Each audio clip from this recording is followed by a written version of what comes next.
Bulletin के पेश करता है काकाजी वेडिंग मॉल वुमेन्स एक्सक्लूसिव, मोती गली, चौमोहल्ला पैलेस रोड, हैदराबाद। अस्सलाम वालेकुम, आदाब। मैं हूं मोहसिन और आप देख रहे हैं BBN न्यूज़। आइए शुरुआत करते हैं आज के खबरनामे की और नजर डालते हैं हेडलाइंस पर। रसोई गैस LPG सिलेंडर की कीमत में फिर हुआ 25 रुपए का इजाफा। 15 दिन में हुआ 50 रुपए महंगा। हैदराबाद में गैस सिलेंडर की कीमत हुई 937 रुपए।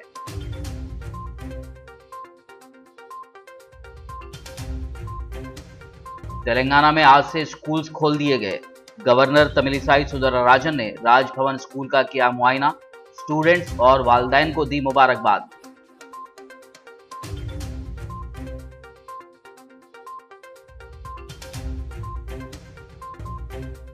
वजीर तालीम सविता इंदिरा रेड्डी ने कहा, तालीमी इदारों में कोविड प्रोटोकॉल पर किया जा रहा सख्ती से अमल।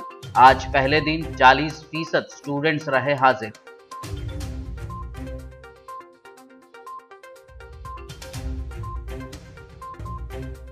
तेलंगाना में कोरोना वायरस मुकम्मल तौर पर काबू में।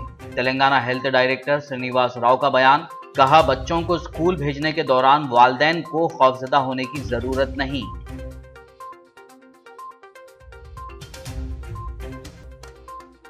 मुलाजिमीन के लिए नई पेंशन स्कीम्स के खिलाफ तेलंगाना के मुख्तलिफ मकामात पर एहतजाज। पहले से मौजूद पेंशन स्कीम को ही जारी रखने का पुरजोर मुतालबा।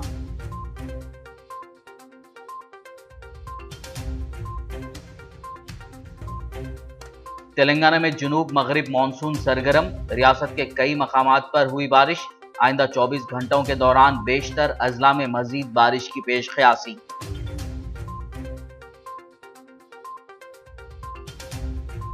और अब खबरों की तफसील। कोविड लॉकडाउन, कम आमदनी की वजह से पहले से परेशान आम आदमी को आज महीने के पहले ही दिन महंगाई का एक और बड़ा झटका लगा है। सरकारी तेल कंपनियों ने एक बार फिर घरेलू रसोई गैस सिलेंडर की कीमत में 25 रुपए का इजाफा कर दिया है। रसोई गैस की बढ़ती कीमतों ने लोगों के घर के बजट को बिगाड़ दिया है और इससे आम आदमी काफ़ी परेशान भी है। गौरतलब है कि गुज़िश्ता 15 दिनों में फिर सिलेंडर 50 रुपए तक महंगा हो गया है। सिर्फ 15 दिनों में ही गैर सब्सिडी वाले LPG 14.2 किलोग्राम वाले सिलेंडर की कीमत में 50 रुपए का इजाफा किया गया है, जबकि 19 किलोग्राम कमर्शियल गैस सिलेंडर की कीमत में 75 रुपए का इजाफा हुआ है।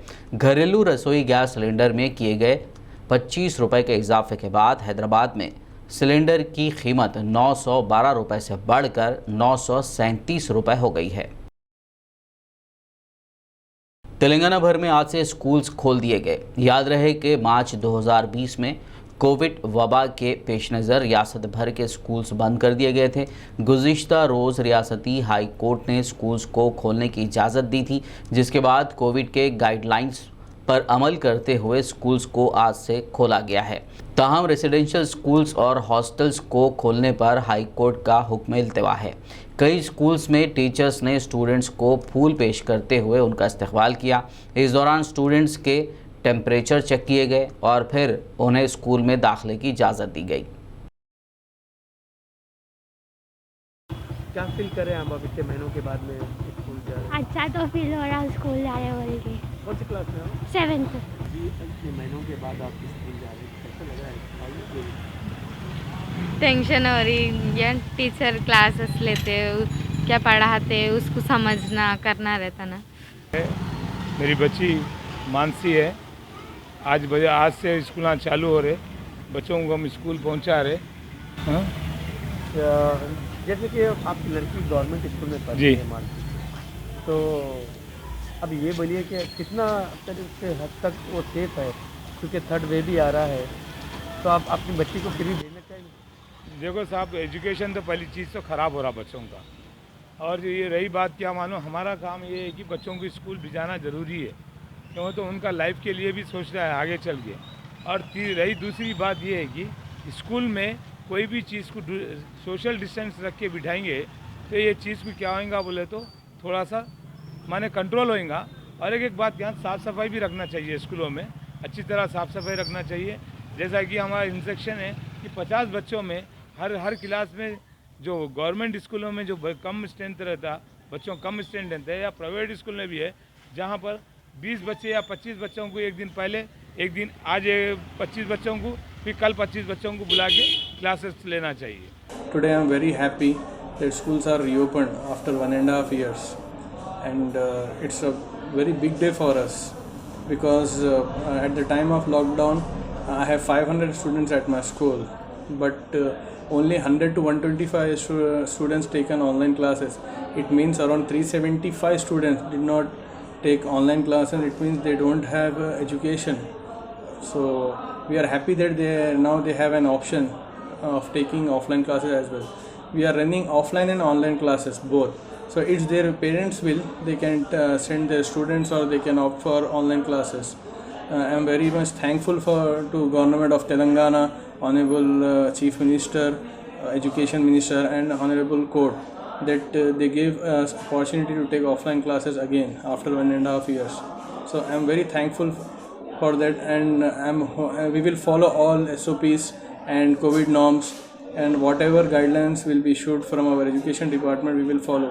We will sanitize our premises time to time, and will follow physical distance, and mask will be compulsory for all students and teachers. Thank you. Telangana में आज से स्कूल्स खोल दिए गए। गवर्नर डॉक्टर तमिलिसाई सुंदरराजन ने आज राजभवन स्कूल का मुआयना किया। गवर्नर ने इस मौके पर स्टूडेंट्स से बात करते हुए उनको बास अहम मशवरे दिए। गवर्नर ने मीडिया से बात करते हुए मज़ीद कहा कि स्टूडेंट्स खुशी और बेखौफी से स्कूल आए हैं। उन्होंने स्टूडेंट्स और वालिदैन को मुबारकबाद दी। उन्होंने कहा कि बच्चों को कोविड से हिफाजती टीके लगाने तक मोहतात रहने की ज़रूरत है। गवर्नर ने स्टूडेंट्स से ख्वाहिश की है कि वो कोविड गाइडलाइंस पर सख्ती से अमल करें। आज रियासत भर में स्कूल्स के दोबारा खोले जाने पर 40% स्टूडेंट्स हाजिर रहे। ये बात वज़ीर तालीम सविता इंद्रा रेड्डी ने विजयनगर कॉलोनी में सरकारी स्कूल के मुआयने के मौके पर कही। उन्होंने मीडिया से बात करते हुए मज़ीद कहा कि स्कूलों में सफाई के हवाले से कोई समझौता नहीं किया जा रहा। उनका कहना था कि वालिदैन अपने बच्चों को स्कूल भेजने तैयार हैं। उन्होंने बताया कि 60 लाख स्टूडेंट्स में से 20 लाख स्टूडेंट्स सरकारी स्कूलों में ज़ेर तालीम हैं, जबकि इस साल भी मज़ीद नए एडमिशन्स हुए हैं। वज़ीर सविता इंद्रा रेड्डी ने यकीन दिलाया कि स्टूडेंट्स के साथ उनके अपने बच्चों जैसा सलूक किया जाएगा। కేజీ టు పీజీ వరకు స్కూల్ స్టార్ట్ చేయాలనే నిర్ణయంలో భాగంగా ఈరోజు మొదలుపెట్టడం జరిగింది. దాదాపుగా రాష్ట్ర వ్యాప్తంగా మార్నింగ్ నుండి ఇన్ఫర్మేషన్ తీసుకుంటా ఉంటే 40% వరకు 30 to 40% వరకు మళ్ళీ ఈవినింగ్ వరకు టైం పర్సంటేజ్ తెలవడానికి అవకాశం ఉంది. 40% వరకు అటెండ్ అయిందని చెప్తా ఉన్నారు. గౌరవ ముఖ్యమంత్రి గారి ఆదేశంతో కోవిడ్ నామ్స్ పాటిస్తూ ఈ క్లాసెస్ అన్ని కూడా రన్ చేయాలని చెప్పడం జరిగింది. దానికన్నా ముందు స్కూల్కి వస్తున్న దాదాపుగా 17 నెలల తర్వాత ఓపెన్ అయిన స్కూల్స్లలో శానిటేషన్ కానీ క్లీనింగ్ కానీ ఇవన్నీ కూడా ఇక్కడ చూస్తే జిహెచ్ఎంసీ వాళ్ళు, గ్రామాలలో చూస్తే గ్రామ పంచాయతీ సర్పంచ్ల ఆధ్వర్యంలో, మున్సిపాలిటీలో చూస్తే చైర్మన్స్ మేయర్స్ ఆధ్వర్యంలో చేయడం జరిగింది. ప్రతి దగ్గర కూడా బాగా నీట్గా పెట్టున్నారు. స్కూల్స్ అని కూడా క్లీన్ చేయడం జరిగింది. ఈరోజు విజయనగర్ కాలనీకి సంబంధించిన ఈ స్కూల్లో దాదాపుగా ఒక 50 మంది పిల్లలు ఇప్పుడు అటెండ్ అయ్యి ఉన్నారు. వాళ్ళ పేరెంట్స్ అందరూ కూడా చాలా ధైర్యంగా వచ్చి మా పిల్లల్ని పంపిస్తాము, ఇన్ని రోజులు స్కూల్కి పంపక ఇబ్బంది అవుతుంది, చాలా సంతోషం వ్యక్తపరుస్తూ ఇక్కడికి వచ్చున్నారు. ఇక్కడున్న డిఈఓ గారు ఉన్నారు అండ్ టీచర్స్ అందరికీ కూడా చెప్తా ఉన్నాను. విజ్ఞప్తి ఏంటంటే ఇక్కడ నుండి రాష్ట్ర వ్యాప్తంగా ఉన్న అందరికీ కూడా విజ్ఞప్తి, ప్రధానోపాధ్యాయులు కానీ టీచర్స్ కానీ గతంలో కన్నా ఇంకెక్కువ జాగ్రత్త చూసుకోవాల్సిన అవసరం ఉంది. పిల్లలకి వస్తున్న వాళ్ళకి మార్నింగ్ ప్రేయర్ చేపిస్తున్న సందర్భంలోనే కోవిడ్ నామ్స్ పాటించాలని స్పెసిఫిక్గా చెప్పాల్సిన అవసరం ఉంది. మధ్యాహ్న భోజనం పెడుతున్న మిడ్ డే మీల్స్ అప్పుడు కూడా తప్పకుండా వాళ్ళకి వెన్నంటుండి జాగ్రత్తగా చూసుకోవాల్సిన అవసరం ఉంది. తప్పకుండా హ్యాండ్ వాష్ బాగా చేసుకోవాలని అండ్ మధ్యాహ్న భోజనం తర్వాత కూడా కోవిడ్ నామ్స్ పాటిస్తూ డిస్టెన్స్ మెయింటైన్ చేస్తూ భోజనం చేయాలని ఇవన్నీ కూడా కొంచెం చెప్పాల్సిన అవసరం ఉందని కూడా अंदर को विज्ञप्ति చేస్తా ఉన్నాను. वालिदैन को चाहिए कि वो हिम्मत और बिला खौफ अपने बच्चों को स्कूल्स भेजें। ये बात तेलंगाना के health director doctor Srinivas Rao ने आज रियासत भर में स्कूल्स को दोबारा खोले जाने के मौके पर मीडिया से बात करते हुए कही। उन्होंने तशवीश का इजहार भी किया और कहा कि कोविड की वजह से निज़ाम तालीम को नुकसान पहुँचा है और बच्चों में तालीम में दिलचस्पी कम हो रही है। उन्होंने कहा कि 95% स्कूल स्टाफ को वैक्सीनेशन दी जा चुकी है। उनका कहना था कि तेलंगाना में शुरुआत से ही कोविड पर कंट्रोल के इक़दामात सख्ती से किए जा रहे हैं। उन्होंने निशानदेही की कि अब तक रियासत में 1 से 10 साल से कम उम्र के सिर्फ 3% बच्चे कोविड से मुतासर हुए हैं। ताहम उन्होंने कहा कि बच्चों में किसी भी मौसमी बीमारी की अलामत पर उन्हें स्कूल ना भेजें और फौरी ऐसे बच्चों को डॉक्टर से रुजू करवाएं। उन्होंने कहा कि तीसरी लहर पर कोई साइंसी सबूत नहीं है, लेकिन अगर कोई नया स्ट्रेन आ जाता है तो फिर मुमकिन है कि तीसरी लहर भी दस्तक दे दे। ताहम तेलंगाना हुकूमत इससे निपटने के लिए पूरी तरह तैयार है। हेल्थ डायरेक्टर ने कहा कि तेलंगाना में कोरोना वायरस मुकम्मल तौर पर काबू में है, इसीलिए बच्चों को स्कूल भेजने के दौरान वालिदैन को खौफजदा होने की ज़रूरत नहीं है। तेलंगाना गवर्नमेंट स्कूल्स ओपन करने के लिए, प्राइमरी से हायर एजुकेशन इंस्टीट्यूट्स तक पूरा ओपन करने के लिए डिसीजन लिए। ये डिसीजन तेलंगाना का कोविड सिचुएशन देख के, तेलंगाना में अभी कोविड सिचुएशन पूरा कंट्रोल में है, हमारा पॉजिटिव रेट लेस देन 5% है, एक्टिव केसेस भी पूरा 5,000 से ज़्यादा नहीं है और अभी लॉकडाउन भी ओपन करके ऑलमोस्ट 2.5 मंथ्स हो गए जब से अभी तक कुछ भी आउटब्रेक्स नहीं हुआ। एंड स्पेशली चिल्ड्रन में लास्ट 2.5 ईयर से हमारा अप टू 1 साल से 20 साल तक पॉजिटिविटी रेट इज़ 13% ओनली। खाली 13% चिल्ड्रन को पॉजिटिव आ गए and no children has been hospitalised और no children has become serious or severe and no deaths we have seen in the children especially this COVID disease is meant for the adults and almost from 20 to 60 years 73% people are infected, so many have been hospitalized और deaths भी हुए ये age group में। तो ये पूरा देखने के बाद स्कूल्स ओपन के लिए, बिकॉज लास्ट 2 साल से अपना एजुकेशन सिस्टम और बच्चों का पढ़ाई भी बहुत डिस्टर्ब हुआ। ये पूरा हालत देख के और अभी बच्चों में कुछ साइको सोशल इश्यूज भी we could able to identify their behavioral changes are a little bit abnormal and parents also facing problems when they are the children are in the school and physical activity भी 2 साल से ठीक नहीं है। अभी बच्चों play करने के लिए और दूसरा कुछ काम करने के लिए प्रॉब्लम हो रहे हैं। ये पूरा देख के गवर्नमेंट तेलंगाना गवर्नमेंट डिसाइड करे स्कूल्स ओपन करने के लिए। आदिलाबाद जिला कलेक्टर सीकता पटनायक ने आज सरकारी स्कूल का तफसीली दौरा करते हुए स्कूल के दोबारा खोले जाने के पहले दिन इंतजामात का जायजा लिया। इस मौके पर जिला कलेक्टर ने स्टूडेंट्स से बातचीत की और इस दौरान स्टूडेंट्स ने भी स्कूल के दोबारा खोले जाने पर खुशी और मसरत का इजहार किया। कलेक्टर ने तमाम स्टूडेंट्स को मुबारकबाद पेश की और मेहनत व लगन के साथ साथ कोविड से एहतियाती तदाबीर पर अमल करते हुए तालीम हासिल करने का मशवरा दिया। उन्होंने टीचर्स पर जोर दिया कि स्टूडेंट्स की सेहत का मुकम्मल ख्याल रखा जाए और कोविड क़वानीन पर अमल आवरी को यकीनी बनाने की हिदायत दी। इस मौके पर education officer doctor Ravinder Reddy भी मौजूद थे।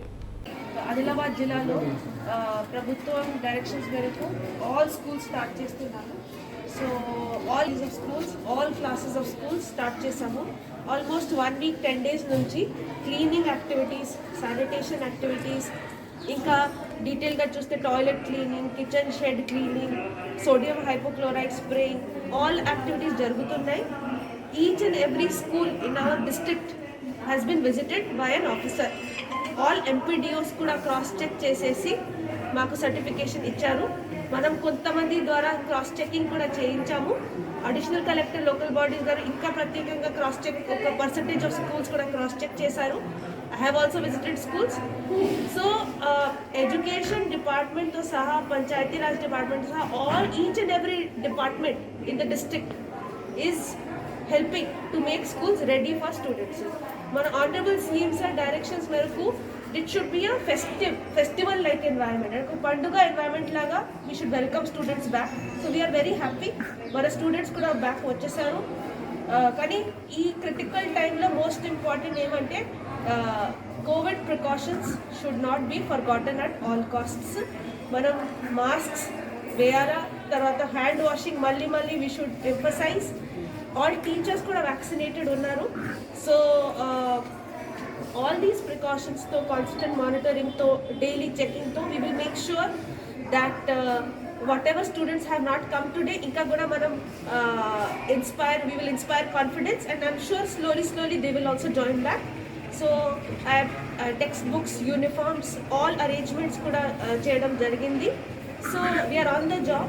We will keep monitoring and we will do our best to make sure. रियासती हुकूमत के अहकामात के तहत आज आदिलाबाद के तमाम सरकारी और प्राइवेट स्कूल्स खोल दिए गए। आज पहले दिन स्टूडेंट्स खुशी और मसरत के साथ स्कूल हाजिर हुए और वालिदैन ने भी राहत की सांस लेते हुए अपने बच्चों को स्कूल रवाना किया। ताहम पहले दिन कम स्टूडेंट्स ही नज़र आए। मदर्स केयर स्कूल के प्रिंसिपल फैसल बिन अब्दुल वहाब ने BBN चैनल से बात करते हुए दोबारा स्कूल्स की कुशादगी पर टीचर्स और स्टूडेंट्स को मुबारकबाद दी और CM KCR से और एजुकेशन मिनिस्टर से इजहार तशक्कुर किया। वहीं मदर्स केयर हाई स्कूल में 7वीं क्लास की तालिबा जोहा बतूल ने तवील अरसे के बाद स्कूल्स की कुशादगी पर इंग्लिश में तकरीर करते हुए CM KCR और एजुकेशन मिनिस्टर का शुक्रिया अदा किया। दूसरी जानिब रेडियंस स्कूल में भी ऐसा ही माहौल देखने को मिला। इस मौके पर आदिलाबाद में स्टूडेंट्स के सरपरस्तों ने BBN के नुमाइंदों से बात करते हुए कहा कि तकरीबन 1.5 साल तक स्कूल्स बंद होने की वजह से बच्चों की तालीम मुतासिर होने के साथ साथ उनकी सलाहियतों में भी काफ़ी कमी आई है। स्कूल्स के दोबारा खोले जाने पर मुआशी तौर पर परेशान टीचर्स और दीगर स्टाफ ने राहत की सांस ली और नए जज्बे के साथ बच्चों की तालीम में अहम किरदार अदा करने के अज़्म का इजहार किया। खुशी का दिन है बच्चों के लिए और तमाम टीचर्स के लिए कि गवर्नमेंट ने जो permission they the and specially the high court also has given the orders. High court ने भी ऑर्डर्स दिया कि स्कूल्स स्टार्ट कर सकते हैं KG to 10th class. So on this occasion इसके रिलेटेड हम लोग ऑलरेडी आज ये 8th 9th 10th क्लास शुरू कर दिए फर्स्ट फेज़ में एंड सेकेंड फेज़ के लिए कल से फ्रॉम टुमारो 2 सितंबर हम लोग स्टार्ट करने वाले हैं from KG to 7th class and as per all the guidelines.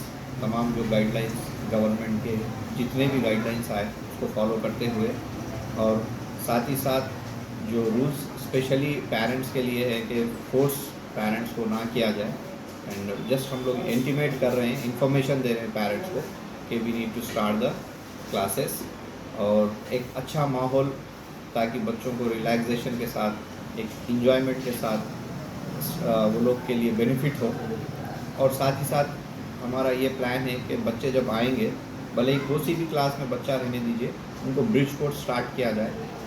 जो भी गैप्स है उनके एजुकेशन में, जिस तरह का भी जिस लेवल का भी उनको ट्रीटमेंट चाहिए उसको प्रोवाइड किया जाएगा। Good morning to everyone. First of all, I would like to say a warmly welcome to my respected principal sir, teaching and non-teaching staff, and all my dear friends. Welcome back to the school.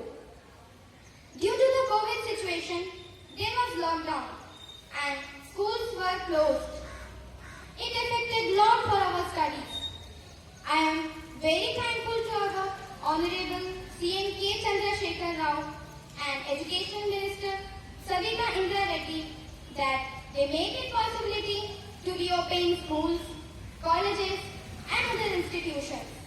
Therefore, we have to follow some important guidelines to wear masks, to maintain social distancing, proper hand sanitization. By following these important precautions, we can keep safe to ourselves, families and our society safe. Thank you. ये बहुत खुशी का मौका है कि एक बड़े gap के बाद में ऑलमोस्ट 1.5 years के बाद में स्कूल्स दोबारा रीओपन हो रहे हैं और स्टूडेंट्स स्कूल में आना शुरू हो चुके हैं। पेरेंट्स भी एक कॉन्फिडेंस शो कर रहे हैं कि एक बड़े गैप के बाद में एजुकेशन जो डिस्कनेक्ट हुआ था वो दोबारा बच्चे उसको हासिल करें। रेडियंस स्कूल में कोरोना के लिए जो गाइडलाइंस है, सोशल डिस्टेंसिंग, सैनिटाइजेशन, मास्क लगाना, इसको तमाम लोग staff members, teaching staff, students सारे लोग फॉलो कर रहे हैं। स्कूल्स स्टार्ट होने से पहले सुबह में डेली सैनिटाइजेशन किया जा रहा है और सोशल डिस्टेंसिंग के साथ में स्टूडेंट्स को एक इस तरीके से बैठ रहे हैं ताकि वो एक अच्छे डिस्टेंस के साथ में यहाँ पे बैठ सकें और पूरे गाइडलाइंस को हम यहाँ फॉलो कर रहे हैं। स्टूडेंट्स भी बहुत खुशी के साथ में स्टूडेंट्स यहाँ पे ज्वाइन हो रहे हैं और एक बड़े गैप के बाद में एजुकेशन से कनेक्शन उनके चेहरों पर खुशी को जाहिर कर रही है। ज़िले कामारेड्डी के बांसवाड़ा में सरकारी व खानगी स्कूलों और कॉलेजेस में स्टूडेंट्स की तादाद कम ही नज़र आई। आज पहले दिन स्कूल कॉलेज इंतज़ामिया, प्रिंसिपल्स, हेडमास्टर्स व टीचर्स ने स्कूल स्टूडेंट्स को गुलाब का फूल देते हुए खैर मकदम किया। इस दौरान गवर्नमेंट कॉलेज के प्रिंसिपल पांडुरंगा ने कहा कि कॉलेज आने वाले स्टूडेंट्स का टेम्परेचर चेक किया जा रहा है, जबकि मास्क, समाजी फासला और सैनिटाइजेशन का मुकम्मल एहतमाम किया गया है। ప్రభుత్వాదేశానుసారం పాఠశాల పునఃప్రారంభం జరిగింది. అయితే కొంత సమాచార లోపం కావచ్చు, లేకపోతే తల్లిదండ్రుల భయం కావచ్చు, ఇవాళ విద్యార్థుల సంఖ్య తక్కువగానే ఉంది. రేపటి నుండి ఇంప్రూవ్ అయ్యే అవకాశాలు చాలా ఉన్నాయి. విద్యార్థులు తల్లిదండ్రులు కూడా మాకు ఈ విషయంలో విద్యార్థులను పాఠశాలకు పంపేటప్పుడు మాస్క్, సెల్ఫ్గా శానిటైజర్, ఒక వాటర్ బాటిల్ ఇవన్నీ మేము ఇప్పటికే వాట్సాప్ గ్రూపుల్లో పెట్టడం జరిగింది. ప్రతి విద్యార్థికి చేరింది. అయినప్పటికీ కొంత గ్యాప్ అనేది ఉంది. ఆ గ్యాప్ తల్లిదండ్రులు పూరిస్తూ పాఠశాలలు నిర్విఘ్నంగా కొనసాగుతాయని ఆశిస్తూ. నా పేరు S Pandurang, government junior college boys Banswada. ఈరోజు మనకు first day college reopening physical mode పద్ధతిలో ఈరోజు రీఓపెనింగ్ కాబట్టి చాలా తక్కువ మంది పిల్లలు వచ్చారు. రోజు ఇంక్రీజ్ అయ్యే ఛాయిసెస్ ఉన్నాయి. అప్పటి నుంచి కూడా ఇంక్రీజ్ అవుతున్నారు. పొద్దున్న నుంచి చూస్తుంటే ఇప్పుడు దాకా బాగానే మంది వచ్చారు. మేము కోవిడ్ నిబంధనలు మొత్తం పాటిస్తూ వాళ్ళకు శానిటైజ్ చేపిస్తూ హ్యాండ్ శానిటైజ్ చేస్తున్నాం. మళ్ళీ థర్మల్తోని మనము స్క్రీన్తోని కూడా వాళ్ళ టెంపరేచర్ చూస్తున్నాం. ఇవి అన్ని విధాలుగా పాటిస్తూ కాలేజ్ మంచి విధంగా నడిపించాలని మేము.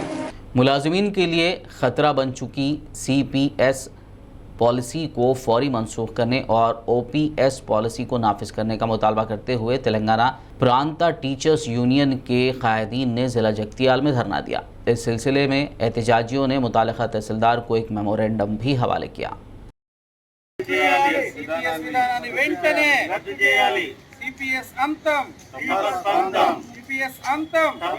తెలంగాణ ప్రాంత ఉపాధ్యాయ సంఘం రాష్ట్ర శాఖ పిలుపు మేరకు రాష్ట్రంలోని అన్ని మండలాల్లో CPS విద్రోహ దినంగా ప్రకటిస్తూ కాంట్రిబ్యూటరీ పెన్షన్ విధానాన్ని రద్దు చేయాలని, ప్రభుత్వం వెంటనే ఉద్యోగ ఉపాధ్యాయులందరినీ కూడా పాత పెన్షన్ విధానం అమలు అయ్యే విధంగా ప్రయత్నం చేయాలని చెప్పేసి డిమాండ్ చేస్తూ అన్ని మండల కేంద్రాల్లో తహసీల్దార్ల గారికి తపస్ మండల శాఖల పక్షాన ప్రాతినిధ్యం చేయడం జరుగుతుంది.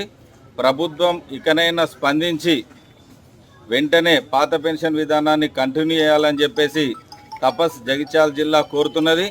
ఎప్పుడైతే మనం CPS విధానాన్ని రద్దు చేస్తామో అప్పుడే ఎవరైతే చనిపోయినటువంటి CPS ఉద్యోగులు, ఉపాధ్యాయుల యొక్క ఆత్మకు శాంతి చేకూరుతుందని చెప్పేసి తపస్ భావిస్తున్నది. మరి చాలామంది CPS కుటుంబ సభ్యులకి, చనిపోయినటువంటి కుటుంబ సభ్యులకి ఉద్యోగ భద్రత లేనటువంటి పరిస్థితి, ఇప్పటి వరకు కూడా వాళ్ళ సర్వీస్ బెనిఫిట్స్ పొందినటువంటి పరిస్థితి.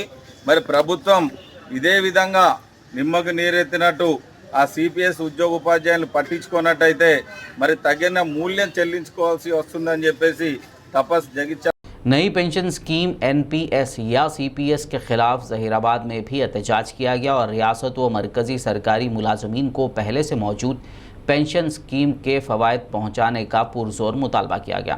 गवर्नमेंट हाई स्कूल जहीराबाद में मोहम्मद सिराजुद्दीन सदर Telangana state united teachers federation Zaheerabad के क़ियादत में ये एहतजाज किया गया।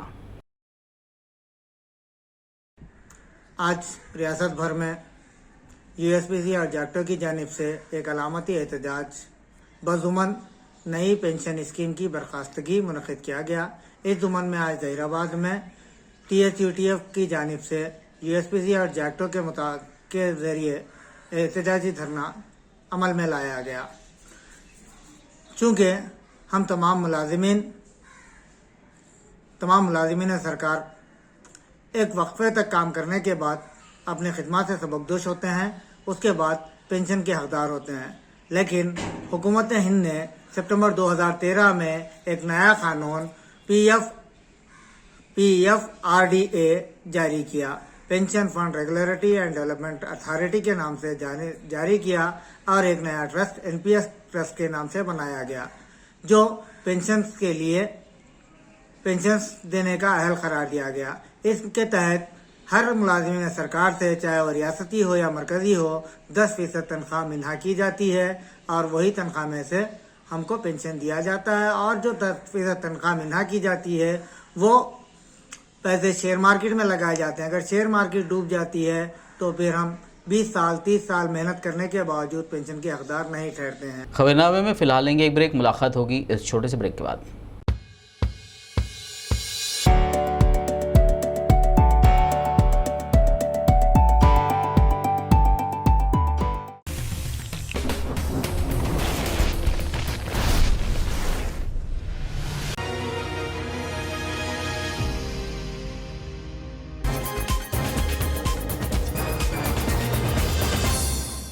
ब्रेक के बाद खबरनामे में आपका दोबारा खैर मकदम है। आइए बढ़ते हैं मज़ीद खबरों की जानिब। भारत के वाइस प्रेसिडेंट वेंकैया नायडू ने आज हैदराबाद में वाक़ राजभवन का दौरा किया।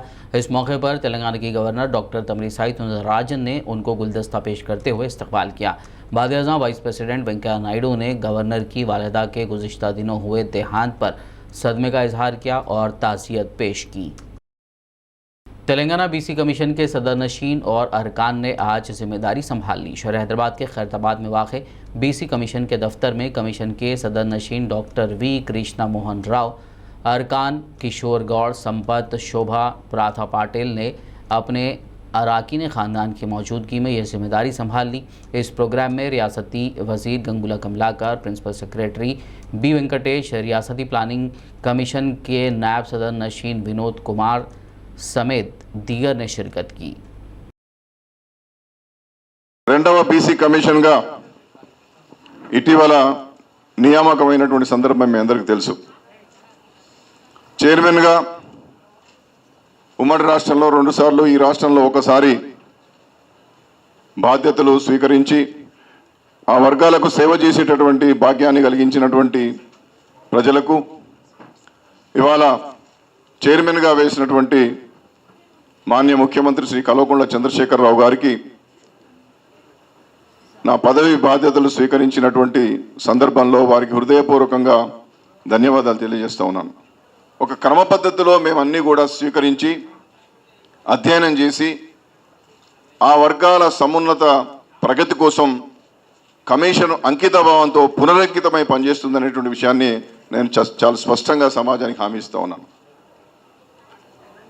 రెసిడెన్షియల్ పాఠశాలలు కావచ్చు, సంక్షేమ హాస్టల్ కావచ్చు, లేదా ఉద్యోగ ప్రైవేటు ప్రభుత్వ రంగాలు, ప్రైవేట్లో కాకుండా ప్రభుత్వ ఎయిడెడ్ రంగాల్లో రిజర్వేషన్ల అమలు తీరుతెన్నుల్లో లోపాలు ఉంటే ఆ ఫిర్యాదులు మాకు అందుతే ఖచ్చితంగా వాటిని అన్నింటినీ కూడా పరిష్కరించే దిశగా కమిషన్ ముందుకు పోతుందనేటువంటి విషయాన్ని మనవి చేస్తున్నాను.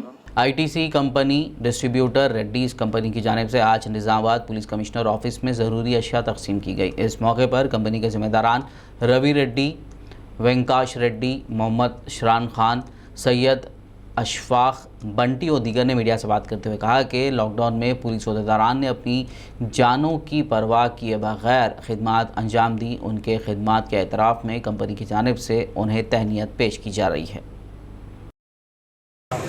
मेरा नाम मोहम्मद शिरान खान है, आईटीसी एरिया एग्जीक्यूटिव हूँ निज़ामाबाद का।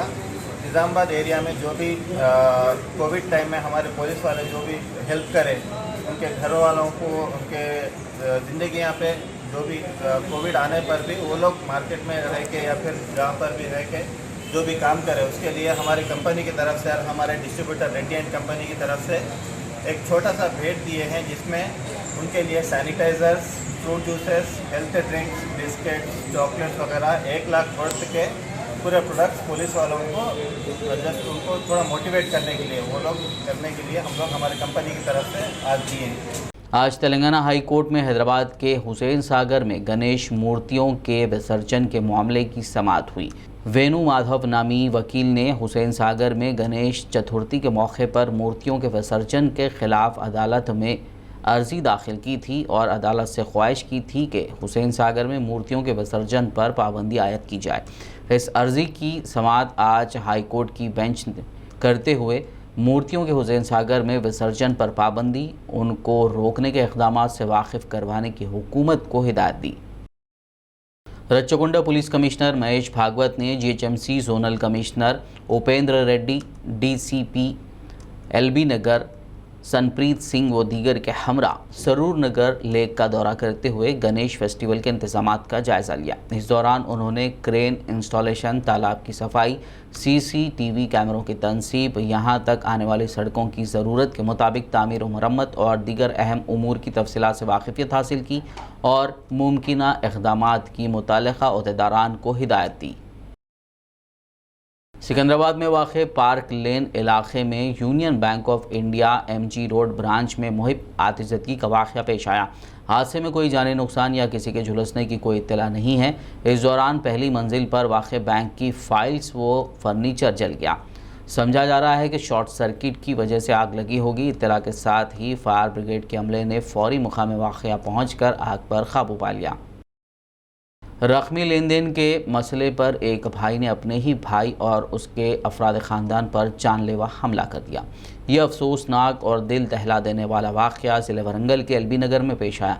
वरंगल ACP के गिरी कुमार के मुताबिक इस हमले में 3 अफराद मौके पर ही दम तोड़ गए, जबकि मज़ीद 2 अफराद शदीद ज़ख्मी हैं जिनका MGM हॉस्पिटल में इलाज किया जा रहा है, जहाँ डॉक्टर्स ने उनकी हालत नाजुक बताई है। मक़तूलीन की शनाख्त 50 साला चांद पाशा, 42 साला साबिरा और 40 साला खलील की हैसियत से की गई है। तफसीलात में बताया गया है कि कत्ल की वजह जानवरों की खरीदो फरोख्त और पैसे का लेन देन है। इत्तला के साथ ही पुलिस ने फौरी मुकाम वारदात पहुंचकर मुआयना किया, सबूत इकट्ठा किए, बाद पंचनामा, नाशों को मुर्दाखाना मुंतकिल करवाया और एक केस दर्ज करते हुए मुख्तलिफ जावियों से तहकीकात का आगाज़ कर दिया। Girikumar Kalkota assistant commissioner of police Warangal division. ఈరోజు మనం LB నగర్లో చాంద్ పాషా ఇంటి దగ్గర ఉన్నాము. అబౌట్ 3:30 నుంచి 4 o'clock మధ్యన చాంద్ పాషా వాళ్ళ బావమర్ది వాళ్ళ వైఫ్ ముగ్గురు కూడా హత్య గావించబడ్డారని మనకు సమాచారం వచ్చేసి నైట్ రౌండ్ ఆఫీసర్ మన గణేష్, ఇన్స్పెక్టర్ మట్వర గారు అండ్ ఇంతజార్గంజ్ ఇన్స్పెక్టర్ గారు చెప్పడం వల్ల నేను ఇక్కడికి వచ్చేసాను. చూసాము ఇంట్లో హాల్లో 3 డెడ్ బాడీస్ ఉన్నాయి. చాంద్ పాషా, అతని భార్య మరియు వాళ్ళ బావమర్ది కూడా. 2 పర్సన్స్ ఇంజూర్డ్ అయిపోయి MGM హాస్పిటల్లో ట్రీట్మెంట్ తీసుకుంటున్నారు. మనం విచారణ చేస్తే చాంద్ పాషా మరియు వాళ్ళ తమ్ముడు షెఫీల మధ్యన ఈ క్యాటిల్ బిజినెస్, పశువుల యొక్క వ్యాపార లావాదేవీల్లో సుమారు ₹1 కోటి మధ్యన ఏదో గొడవలు జరుగుతున్నాయని చెప్పేసి సమాచారం ఉన్నది. నేరస్తు దొరికితే లేదా మిగతా కుటుంబ సభ్యులతో విచారణ చేస్తే పూర్తి సమాచారం దొరుకుతుంది. మా పార్టీని కూడా పంపించేస్తాం. సో వీళ్ళ అప్రహెండ్ యాక్టివ్ పర్సన్స్ ప్రస్తుతానికి. पहाड़ी शरीफ पुलिस ने एक कत्ल के मामले में मुलविस 3 मुलजमीन को गिरफ्तार कर लिया, जिसमें खातून भी शामिल हैं। गिरफ्तार शुदा मुलजमीन की शनाख्त के यादम्मा, N राजू और T रामुलू के तौर पर की गई है। पहाड़ी शरीफ पुलिस ने इस ज़िमन में प्रेस कॉन्फ्रेंस करते हुए मजीद तफसीलात बताई। स्टेशन लिमिट्स में सरस्वतीगुड़ा लेबर हट्स में एक जंगया बोल के 42 ईयर्स लेबर था, उसको मर्डर, उसका मदर इन लॉ यादम्मा बोल के और उसका लेबर इंचार्ज राजू और कोवर्कर रामुलू, तीनों मिलके वो पी के गालियाँ दे रहे बोल के उसको ढकल दिया। वो ढकलने के बाद नीचे गिरने के बाद उसको सर को इंजरी हुआ, वो अनकॉन्शियस में था। जब वो उसको लकड़ी लेके वो मारे और पत्थर से मार के उसको फांसी लगाया जैसा उसको सीन क्रिएट करके सब लोगों को वो सुसाइड से मर गया बोल के सीन क्रिएट करें। सुबह वो पुलिस को बगैर इंटीमेशन करके वो महेश्वरम फॉरेस्ट को स्कूटी में लेके गए, उसको लेके करके वो फॉरेस्ट में भी ऐसा फांसी डाले बोल के सीन क्रिएट करके उसको डेड बॉडी को डिस्पोज करने के लिए, क्रीमेशन करने के लिए वो कोशिश करे। Immediately after receiving information police उधर जाके इंक्वायरी करने के बाद ये पूरा ये सुसाइड नहीं है, ये मर्डर है बोल के मालूम होने के बाद ये लोगों को इंट्रोगेशन करके 3 लोगों को अरेस्ट कर दिया और स्कूटी और उसका जो यूज़ करे फ़ोन वो पूरा सीज कर दिया। तेलंगाना रियासत में जुनूब मगरिब मानसून सरगर्म हो गया है, जिसकी वजह से रियासत के कई मकामात पर बारिश रिकॉर्ड की गई, जबकि शहर हैदराबाद में आज सुबह ही से आसमान पर बादल छाए रहे। महकमे मौसमियात ने कहा है कि आइंदा 24 घंटों के दौरान तेलंगाना के अजला आदिलाबाद, कोमरम भीम, आसिफाबाद, मंचिर्याल, करीमनगर, पेद्दापल्ली, नलगुंडा, सूर्यापेट, महबूबाबाद, वरंगल, जनगांव, सिद्दीपेट, यादाद्री, भुवनगिर के बाज़ मकामात पर शदीद बारिश का इम्कान है। अपने बुलेटिन में महकमे मौसमियात ने कहा कि 3 सितंबर को रियासत के बेशतर अजला में इसी तरह की सूरत हाल का इम्कान है। आखिर में एक नज़र हेडलाइंस पर। रसोई गैस LPG सिलेंडर की कीमत में फिर हुआ 25 रुपए का इजाफा। 15 दिन में हुआ 50 रुपए महंगा। हैदराबाद में गैस सिलेंडर की कीमत हुई 937 रुपए।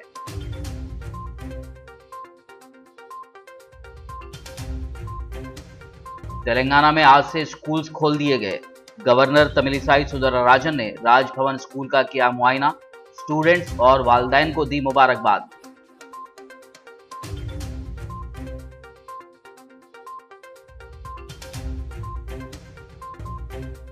वजीर तालीम सविता इंदिरा रेड्डी ने कहा, तालीमी इदारों में कोविड प्रोटोकॉल पर किया जा रहा सख्ती से अमल।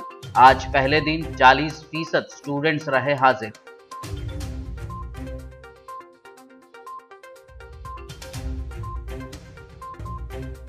तेलंगाना में कोरोना वायरस मुकम्मल तौर पर काबू में।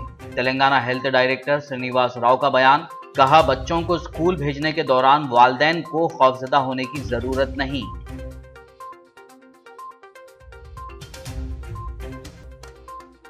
मुलाजिमीन के लिए नई पेंशन स्कीम्स के खिलाफ तेलंगाना के मुख्तलिफ मकामात पर एहतजाज। पहले से मौजूद पेंशन स्कीम को ही जारी रखने का पुरजोर मुतालबा।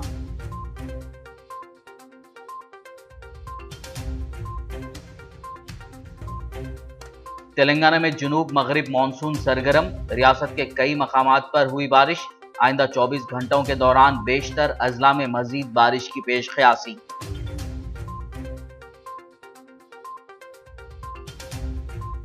खबरनामे में फिलहाल बस इतना ही। ताज़ा तरीन अपडेट्स के लिए देखते रहिए BBN न्यूज़। यूट्यूब पर हमारे चैनल को सब्सक्राइब कीजिए। फेसबुक और यूट्यूब के हमारे वीडियोज़ को लाइक और शेयर ज़रूर कीजिए।